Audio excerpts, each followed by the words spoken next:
El sábado pasado por la mañana, en algún lugar de un tranquilo suburbio estadounidense, una maestra jubilada pasó 40 minutos rastrillando los recortes de césped de su jardín. Los metió en 3 pesadas bolsas negras. Las arrastró hasta la acera y se secó el sudor de la frente. 2 horas después, condujo hasta el centro de jardinería. Gastó $27 en una bolsa de fertilizante. La etiqueta prometía resultados rápidos y verdes.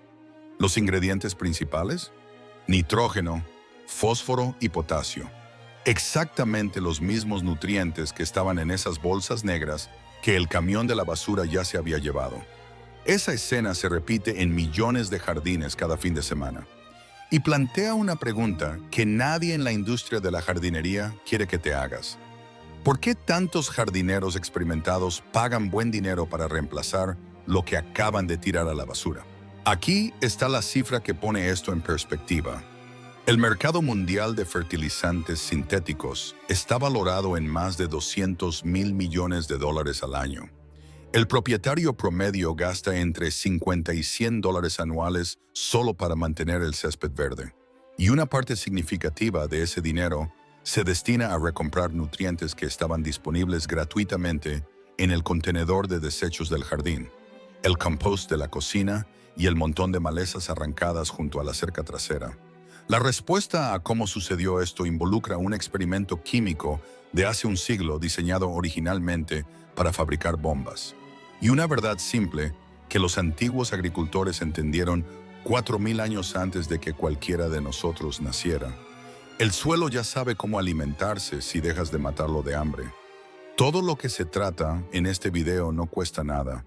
Cero, ni un solo viaje a la tienda, solo césped, restos de cocina, un cubo y un poco de paciencia.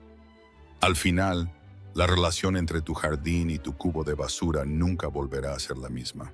Aquí hay un detalle que rara vez aparece en los consejos de jardinería modernos. La historia de éxito agrícola más larga de la historia de la humanidad no dependió de una sola bolsa de fertilizante comercial, ni una sola. Hace más de 4000 años, en los valles fluviales empapados por el monzón de la antigua China, los productores de arroz descubrieron algo notablemente elegante. Después de que pasaban las fuertes lluvias, cortaban las hierbas altas que crecían a lo largo de los bordes lodosos de sus arrozales y colocaban esos recortes directamente entre las hileras de arroz joven, sin maquinaria, sin fórmulas, solo una cuchilla en forma de media luna y un par de ojos agudos. Llamaron a esta práctica abono verde, y funcionó tan bien que esos mismos campos, los mismos parches de tierra, siguieron produciendo cosechas durante 40 siglos ininterrumpidos, sin volverse estériles. A principios de la década de 1900, un científico de suelos estadounidense, llamado Franklin Hiram King, viajó por China, Corea y Japón tratando de entender cómo era posible. Lo que documentó fue asombroso. Civilizaciones enteras alimentando a un promedio de 3 personas por acre de tierra agrícola año tras año, generación tras generación, tratando cada fragmento de material orgánico como algo sagrado. Nada salía del ciclo. Recortes de césped, desechos de alimentos, estiércol animal, lodo de canales. Todo volvía a la tierra. King notó que la agricultura occidental tenía el peligroso hábito de barrer su fertilidad hacia los ríos y el mar, desperdiciando en unas pocas décadas lo que había tardado siglos en acumularse. Los agricultores orientales que estudió no cometieron tal error. Cada onza de materia orgánica era moneda de cambio, y la gastaban sabiamente. Y esta no era solo una tradición oriental. Al otro lado del mundo, los agricultores romanos hacían casi lo mismo. Escritores agrícolas como Columela instaban a los terratenientes a recolectar materia orgánica de cualquier lugar donde pudieran encontrarla. Cunetas, establos, incluso agua de lavado, y devolverla a los campos. Los romanos valoraban tanto los subproductos orgánicos que el emperador Vespasiano impuso un impuesto a la recolección de orina humana, que se utilizaba tanto como fertilizante como en la limpieza industrial.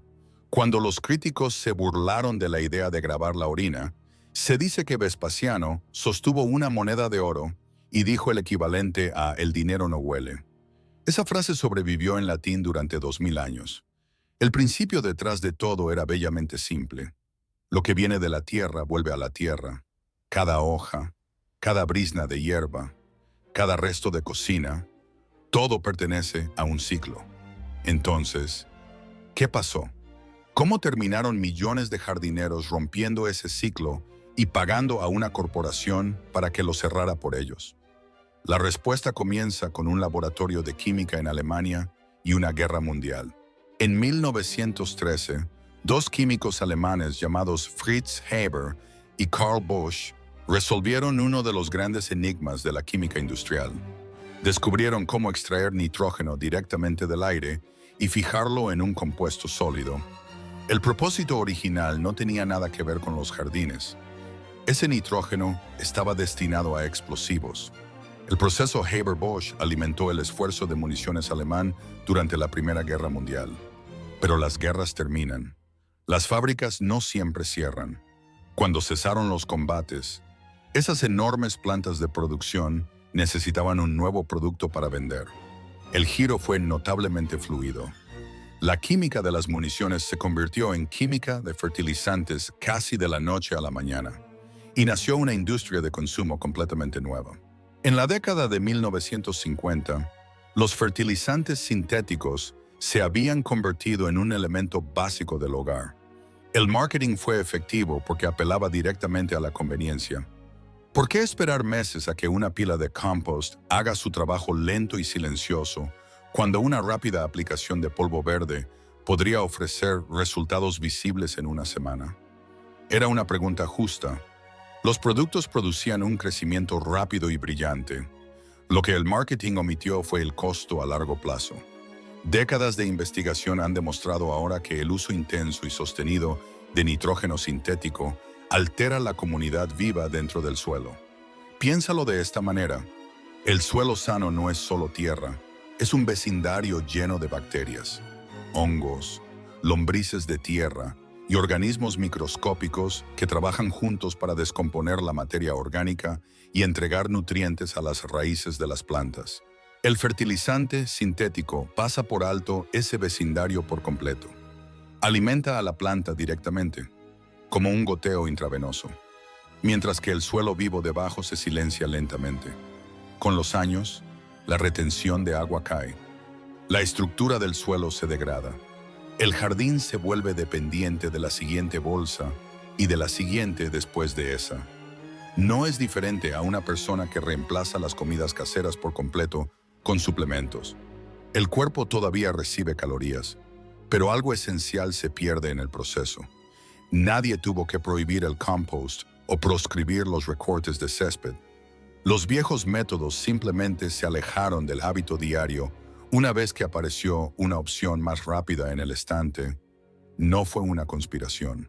Fue solo la economía y la conveniencia haciendo lo que siempre hacen.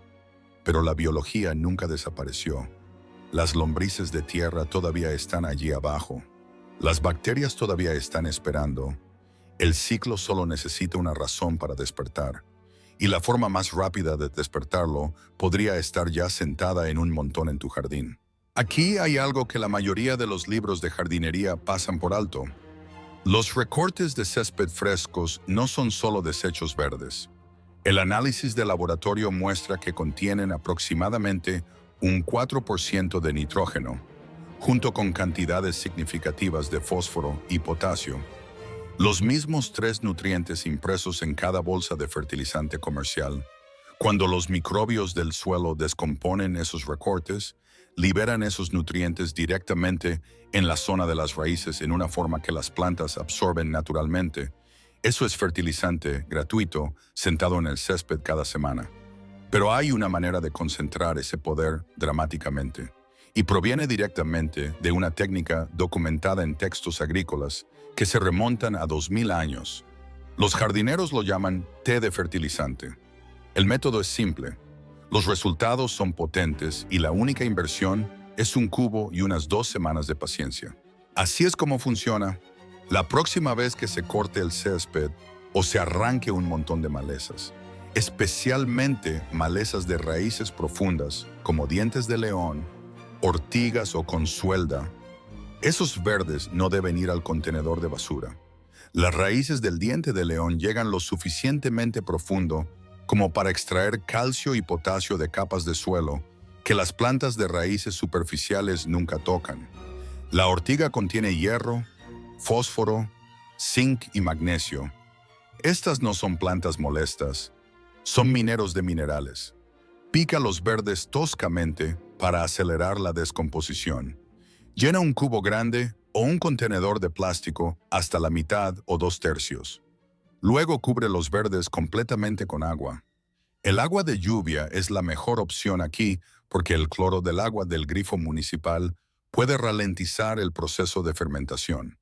Cubre la parte superior sin apretar. Un trozo de malla o gasa sirve para mantener fuera a los mosquitos mientras deja que la mezcla respire. Ahora, déjalo reposar, de 10 a 14 días. Revuélvelo cada 2 días para mantener el oxígeno moviéndose a través del líquido. Advertencia: a medida que pasan los días, este brebaje desarrollará un olor que podría despejar un patio. Ese olor acre y pantanoso es en realidad una buena señal. Significa que la fermentación está activa y los nutrientes están siendo extraídos al agua. Cuando el líquido se vuelve oscuro y la espuma se detiene, está listo. Este té concentrado debe diluirse antes de tocar cualquier planta. Una parte de té por 10 partes de agua fresca. Vierte la mezcla diluida alrededor de la base de tomates, pimientos, calabazas, flores, cualquier cosa que esté creciendo activamente. Para un impulso a mitad de temporada, también se puede rociar directamente sobre las hojas. El follaje de las plantas absorbe los nutrientes disueltos sorprendentemente rápido, por lo que un aerosol foliar ofrece una mejora visible en pocos días. Color verde más profundo, tallos más fuertes, cuajado de frutos más rápido. Un solo lote de este té hecho con un cubo de recortes de césped puede alimentar un huerto de tamaño mediano durante una semana completa. Los sólidos sobrantes, la papilla empapada en el fondo del cubo, todavía tienen valor. Esparcidos alrededor de la base de los arbustos o incorporados en una pila de compost, continúan liberando nutrientes durante semanas. Nada se desperdicia. El ciclo permanece cerrado.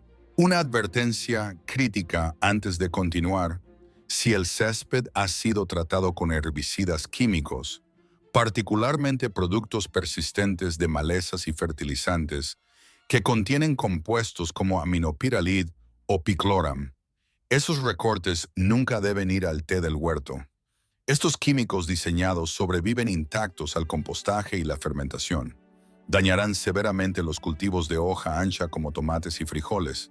Un césped tratado químicamente necesita varias temporadas sin tratar antes de que sus recortes sean seguros para los huertos de alimentos. Pero un césped que se ha mantenido natural, ese césped es un suministro semanal de alimento gratuito y de alta calidad para las plantas que espera ser preparado. Y el césped es solo el comienzo. Algunos de los remedios para el suelo más efectivos se esconden en un lugar por el que la mayoría de la gente pasa 20 veces al día sin pensarlo. Cada cocina produce un flujo silencioso de material biológico que casi siempre termina en la basura o por el desagüe. Cáscaras de huevo, cáscaras de plátano, agua de arroz, pozos de café, individualmente parecen nada. Juntos forman un kit de herramientas sorprendentemente completo para alimentar el suelo y resolver problemas específicos del jardín sin gastar un centavo. Comienza con el agua de arroz porque esta sorprende a casi todos. Cuando el arroz se enjuaga antes de cocinarlo, el agua turbia de desecho transporta almidones disueltos que actúan como un poderoso atrayente para las bacterias beneficiosas del suelo. Particularmente, un grupo llamado Lactobacillus. Guarda esa agua de enjuague. Déjala reposar a temperatura ambiente durante 2 o 3 días hasta que desarrolle un olor ligeramente agrio. Esa acidez significa que los microbios beneficiosos se han multiplicado.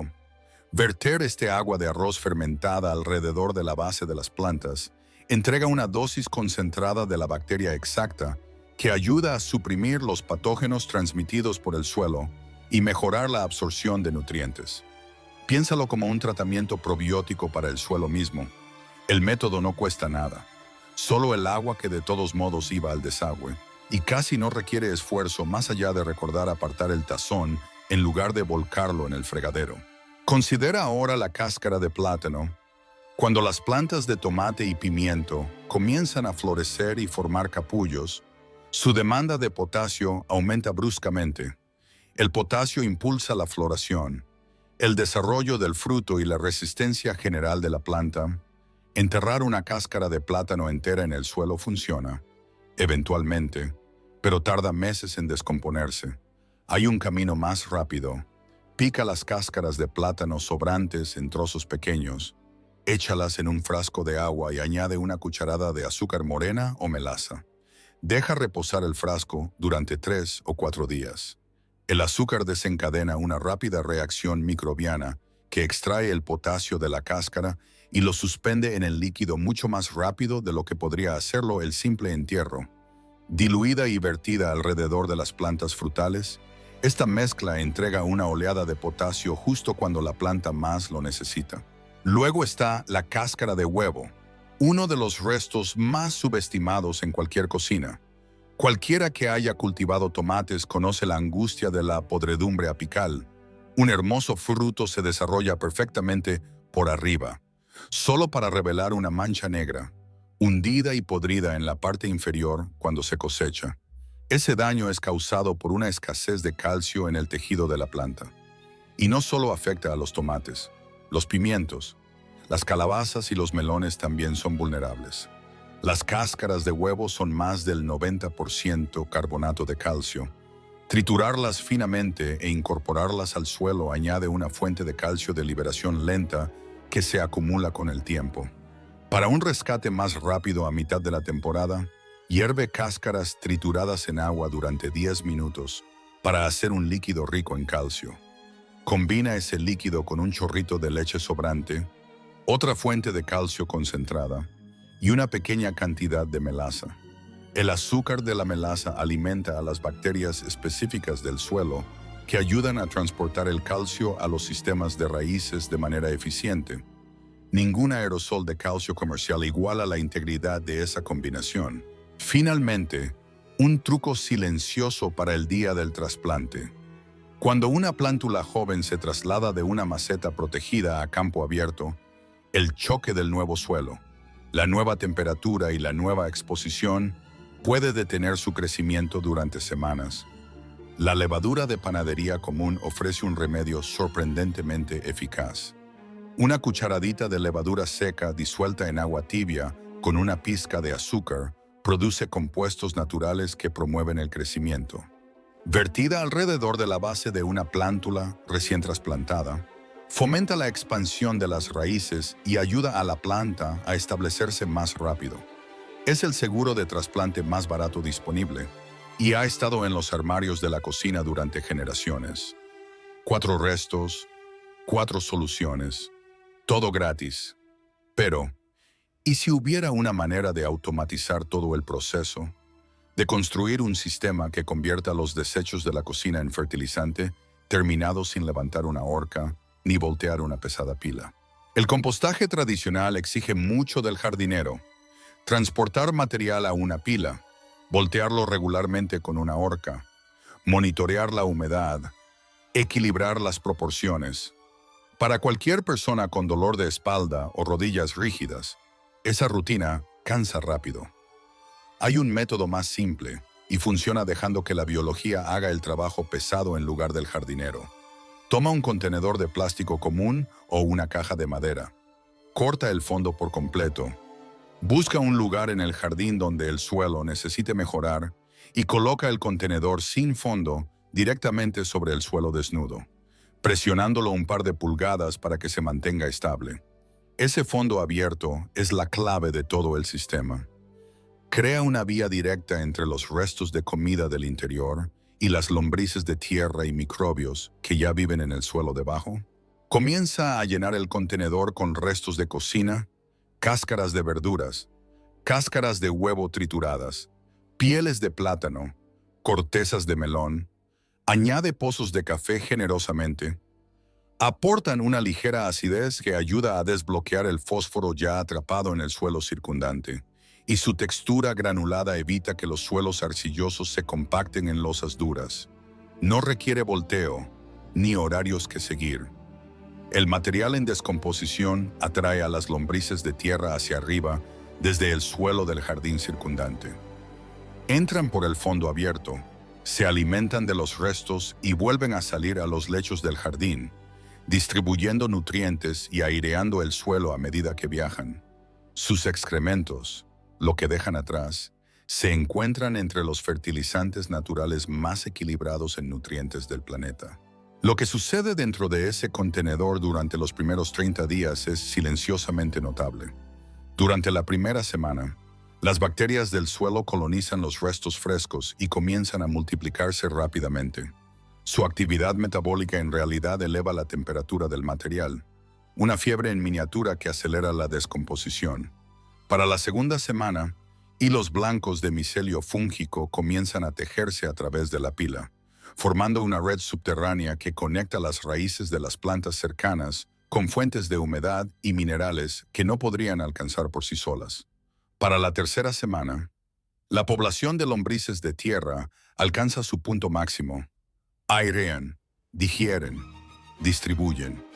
Y para el día 30, los restos originales han desaparecido por completo, reemplazados por una capa de tierra oscura, fresca y desmenuzable, que huele exactamente como el suelo de un bosque después de una lluvia de primavera. Ninguna fábrica lo produjo, ninguna tienda lo vendió. El jardín lo construyó a partir de lo que estaba a punto de ser desechado. Un contenedor puede dar servicio a un jardín pequeño o mediano. Los jardines más grandes pueden tener 2 o 3 funcionando a la vez, rotándolos por diferentes lechos cada temporada. Cuando un contenedor se llena y termina su ciclo, levántalo. El suelo rico se queda atrás, justo donde las plantas lo necesitan, y mueve el marco vacío al siguiente parche que necesite atención. En 2 o 3 temporadas, cada rincón del jardín recibe una alimentación profunda, sin una sola bolsa de enmienda comprada en la tienda. Y para los jardineros que quieren aún menos esfuerzo que eso, hay un enfoque más que no pide casi nada. Aquí hay un error que incluso los jardineros experimentados cometen durante años antes de que alguien finalmente les diga que se detengan. Embolsar los recortes de césped. La práctica está tan profundamente arraigada que parece lo correcto. Jardín ordenado, bordes limpios, bolsas en la acera. Pero la investigación sobre el césped ha demostrado consistentemente que dejar los recortes justo donde caen después de cortar, una práctica llamada reciclaje de césped, devuelve suficiente nitrógeno, fósforo y potasio a la zona de las raíces para reducir la necesidad de fertilizante, aplicado hasta en un 50%. Los recortes se filtran hasta la superficie del suelo en un día o 2, se descomponen rápidamente, sombrean las raíces del calor del verano y ralentizan la evaporación de la humedad. El césped se alimenta solo. En los lechos de hortalizas, una fina capa de recortes de césped secos esparcidos alrededor de la base de las plantas de pimiento, cebollas y tomates sirve como un mantillo que suprime las malezas y retiene la humedad, que se descompone lentamente durante la temporada de crecimiento, entregando un flujo suave y constante de nutrición a medida que avanza. También protege el terreno inclinado de la erosión y evita que la fuerza del impacto de la lluvia intensa compacte la capa superior del suelo, expuesta en una costra dura. Una regla: asegúrate de que los recortes no hayan granado, o la capa de mantillo brotará una nueva cosecha de malezas en lugar de suprimirlas. Las virutas de madera y el serrín también merecen una mención aquí, pero vienen con una trampa que hace tropezar a muchos jardineros. La madera cruda es extremadamente alta en carbono, a veces con una relación de 100 a 1 de carbono a nitrógeno. Si el serrín se mezcla directamente en el suelo del jardín, los microbios que lo descomponen consumirán cada bit de nitrógeno disponible en el suelo circundante para alimentar la descomposición. Las plantas mueren de hambre. Las hojas se vuelven amarillas. El crecimiento se detiene. Los jardineros experimentados llaman a esto bloqueo de nitrógeno, y es uno de los errores más comunes y más incomprendidos en el compostaje doméstico. La solución es sencilla. Los materiales con alto contenido de carbono, como el serrín, deben equilibrarse con materiales con alto contenido de nitrógeno antes de ir al jardín. Los recortes de césped verde fresco funcionan bien, al igual que el estiércol de pollo, incluso la orina humana diluida, que suena sorprendente, pero es un líquido estéril rico en nitrógeno que los agricultores han usado durante siglos. Acelera el compostaje de material leñoso de manera efectiva. Equilibrar el carbono con el nitrógeno produce un compost oscuro, desmenuzable, similar al limo, que construye una estructura de suelo duradera. El patrón en todos estos métodos es el mismo. Menos compras, menos transporte, menos complicaciones. Más confianza en la biología que ha estado funcionando bajo la superficie durante miles de años. El jardinero que aprende a ver los restos de cocina como ingredientes y los recortes de césped como moneda, ya ha salido del sistema que depende de vender soluciones a problemas que la naturaleza resolvió hace mucho tiempo.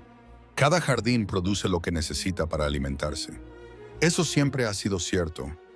Los recortes de césped en el jardín, las cáscaras de huevo en el fregadero, las malezas a lo largo de la cerca, nada de eso es desperdicio. Nunca lo fue.